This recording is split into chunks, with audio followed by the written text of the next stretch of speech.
As it is for people, so too it is for nations. The podcast which pulls back the dark veil from the world you live in while helping you to make sense of complex issues facing the peoples and nations.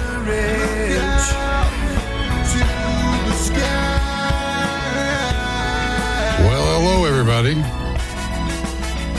It is another day in the land of confusion. The United States of America.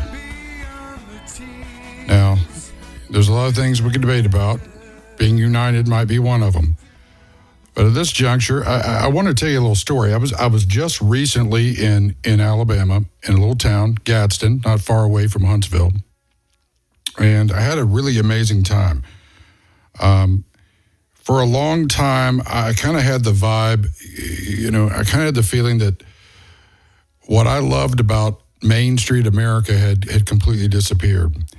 And what I found kind of changed my perspective on stuff a bit. And I just went downtown, sat on a bench, just watched the world go by.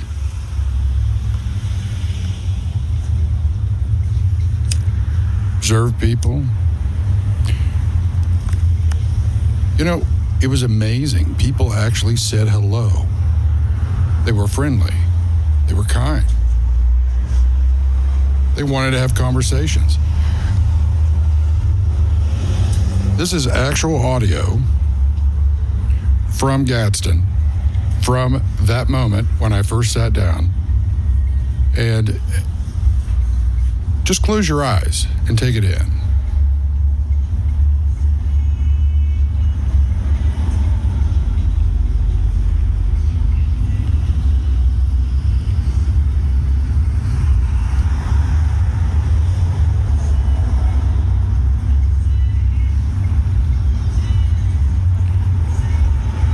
How often during our week do we just stop? Do we just stop and breathe and observe what's around us? We miss so much when we decide that, we're going to stay in the day-to-day rut, right? We miss so much. We're so damn busy. We're either on our phones with headphones in our ears. I'm guilty of that as well.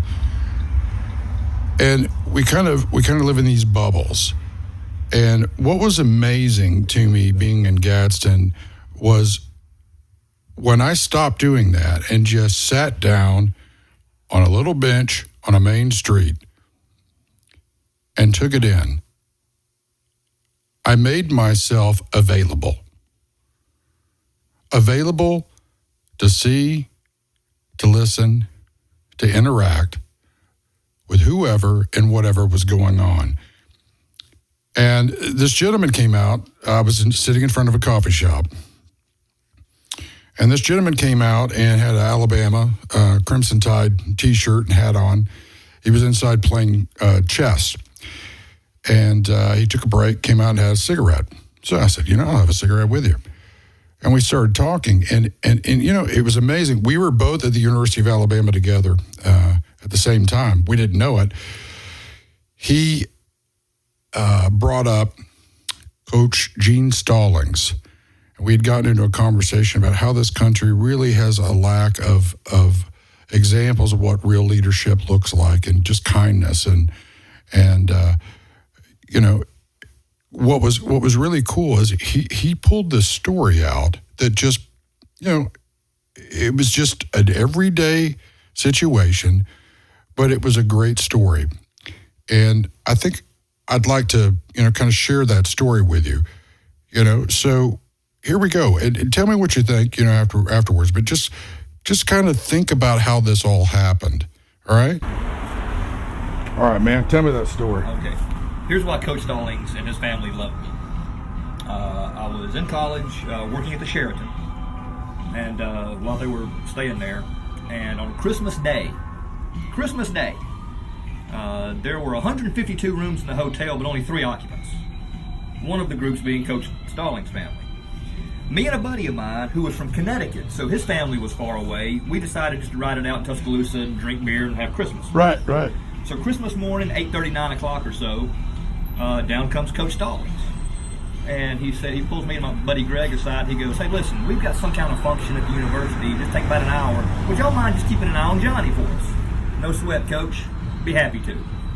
So he leaves. Now keep in mind, this whole place is empty. Mm-hmm. And if you've been to that hotel, you know the conference center's right behind it. All right.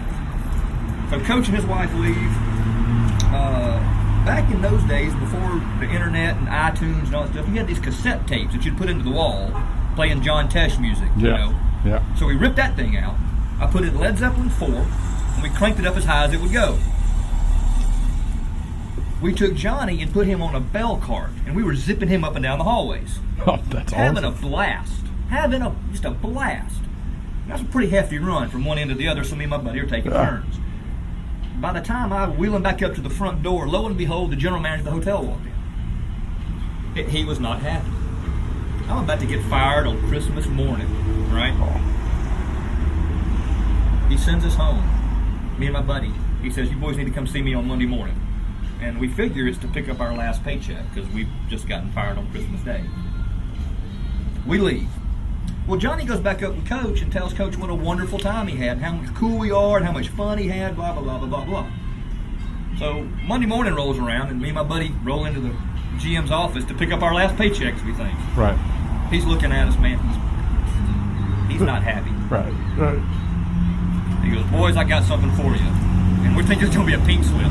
And he slides across an envelope across the table that had 4 tickets for me and 4 tickets for my buddy, so 8 tickets total, to Alabama-Auburn the following year. Oh, wow. 40-yard line, primo seats. And he goes, "Fellas, I was about to fire you, but Coach Stallings called me up last night and told me how great you were, and says I'd be a fool to ever let you guys go. So please don't do what you did again, but here's your reward." Wow. Yeah. That's awesome. Now, Merry Christmas, now, right? the awesome part of the story comes about 2 days later when I had Alabama-Auburn tickets for the following year, 4 of them, and I just sold them in mass for $1,300. Wow. Yeah. Wow. So I love Coach Stallings. Yeah, because he knew. Well, me and my buddy, we alternated. Bellman and behind the desk is the same gig. And in a typical week, we'd make $300-400 off the Stallings. Because they had the suite, which meant she went to the grocery store, which meant we got to carry grocery bags. Yeah. Right? But the funniest Stallings tip story, he called down one day and said, "Yeah, could you mind bringing my car around? I'm heading out to the golf course." "Yeah, sure, Coach, no problem." So me and my buddy were outside, and we bring his car around, and he starts doing this, looking for his wallet to give us a tip. Right. "Coach, seriously, man, you've given me $200 this week. I'm good. I got to give you boys something." You know that voice, right? Yeah. "I got to give you boys something." So he opens up the trunk and gets out a 50-pound bag of roasted peanuts. We ate peanuts for 3 weeks after that. Yeah, awesome. Standout man, a real leader, always looked out for others. Always. It still does. Yeah. Still does. The funny thing is, this buddy of mine is a fraternity brother of mine. And this was back in 1990, 91, whenever that was. Mm-hmm. And like I said, the Stallings had rooms 352, 354, and 356. To this day, when my buddy calls me, I pick up the phone and go, "Hello?" He goes, 352. Because that's the way Coach Stallings, 352. Yeah. That's our greeting. Yeah. So, yeah. Honestly, I cried when Johnny passed. I did. Yeah. I cried. Yeah. But yeah, we had a big time. I tell you, it's stories like that shows the humanity behind stuff. People don't see that. They don't. They see He this. was a good man. Yeah. Who just happened to be a football coach. Yeah. A good one. Yeah. Well, you see how he is now with Yeah. folks. He's been through a lot of health issues, fairly recently and stuff.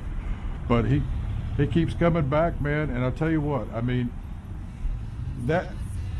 that's what we need in this country is people that are real people that look out for others, and that's leadership. That's servant leadership, and that's the way he was when he was coaching. Yeah, but that came through in his team. Now look at the team that won the national championship. Yes, they were national champions, and yes, they were all really good football players, but they weren't all first-round draft picks except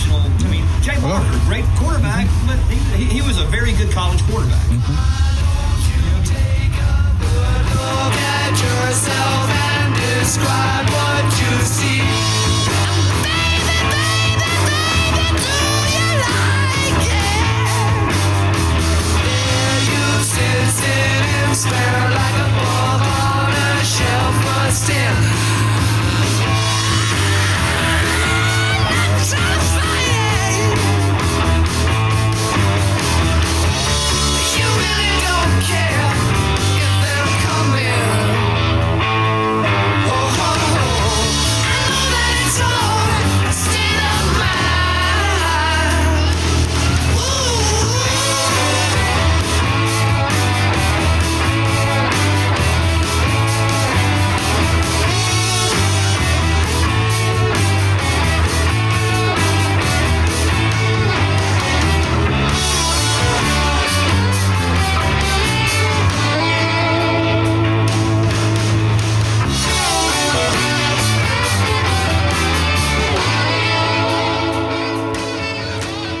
What a day that was. You know, I mean, that never would have happened had I not just stopped and sat down on that bench and just hung out. You know, just took the time, man. Who would have known? I mean, I went in there. I was looking for a good place to get a cup of coffee and chill out. And the people I met in that afternoon, it was healing. And I know that may sound, weird or whatever, but, we've been so divided as a country and isolated and each other's, at each other's throats. And there's just so much chaos and confusion. And, to be in a place where people were just keeping it real, I tell you what, it made all the difference. It was so needed. I felt refreshed. I felt a sense of hope, just hanging out with people that salt of the earth people like me. And, if you take the time to do that, I wish our politicians would do this more and leaders of all sorts, because you get great perspective on what's really going on, how people really think, and what's really most important. And, for me, it was like this bubble of peace and hope in this gigantic chaos of storms and madness going on. And, the guy was totally excited to tell me that story. I mean, everybody's got these amazing stories of things that have happened in their lives. How often do we actually take the time to even acknowledge the people who are there, much less listen to their stories? There's another gentleman I met,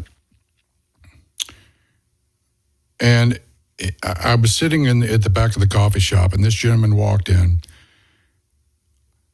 probably, mid-late 60s, long gray hair, gray beard. In the area where I was sitting, there was a stage with a upright piano, kind of beat up looking, but still played great. I went up and kind of plunked around on it a little bit. And a Hammond B3 in the other corner, and probably 10, 15 guitars of all makes and models, just in a row right there. And this cat walked in with a Strat, sat down, and just blew my mind with some of the best blues I've heard in a long, long time. No one tried to stop him. It was like a normal occurrence. It's like all that stuff was just sitting there for people that wanted to come in and express themselves. And what a gift. What a gift. When he got done playing, we sat there and had a conversation and talked about the country, about where things are going, what's really happening, as opposed to Broad Street, the Broadway, the big city, what was really happening in Main Street America, the America that the coasts so often forget about, mock, ignore, put down, or don't even think about. Man, they are missing it. If you don't understand these people, you don't understand America. If you don't understand this is what America was built on. Average, everyday folks that are anything but average, and you don't meet every day because you don't take the time to meet them. But if you decide that you're going to do that, if you're going to decide to do it, go and do it like I did it. Be available. Enjoy yourself. Breathe. Take in the sights and look around you. Listen. Listen to what's going on. You know, what are you going to lose? You might have a lot to gain. A lot more than you might think. So, you know, in our fast-paced world, it's so easy for us to lose sight of what's important. It's so easy for us to miss the simple in the complexity that we find ourselves immersed in. But it's in that simple time when you breathe that things start to get clearer. You start to see something emerge that is not quite so dark, that's not quite so hopeless. And you get refreshed and find, you know what? This is worth fighting for. This is worth trying to put together, restore, refine, and remake. You know, I want you to think about that. Now, I'm going to end the night because it's getting late.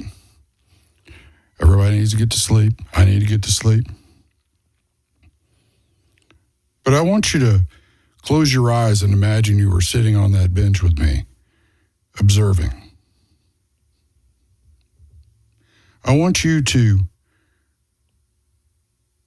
just kind of take in the scene. You know? Just be for a little bit.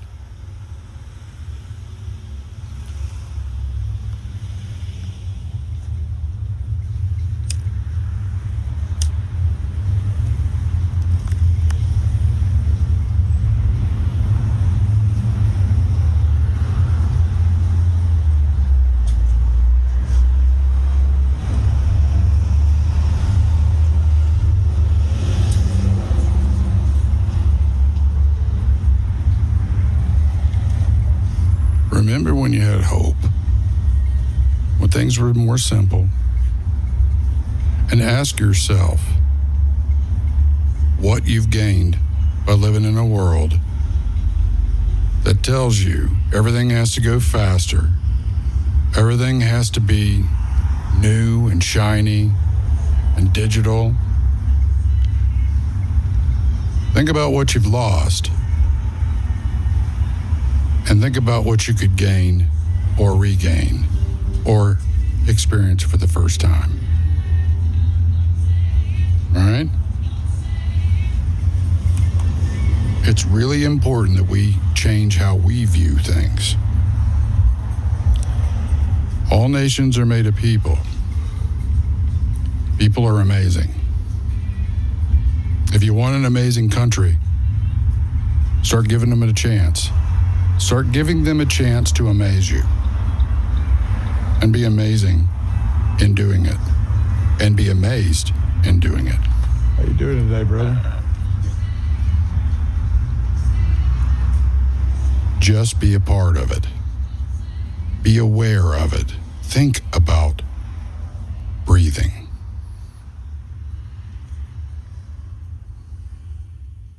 All right, folks, it's late.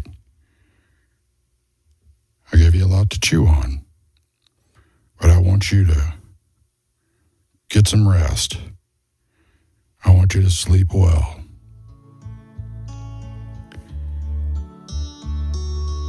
And have good dreams. All's not lost. God bless and good night.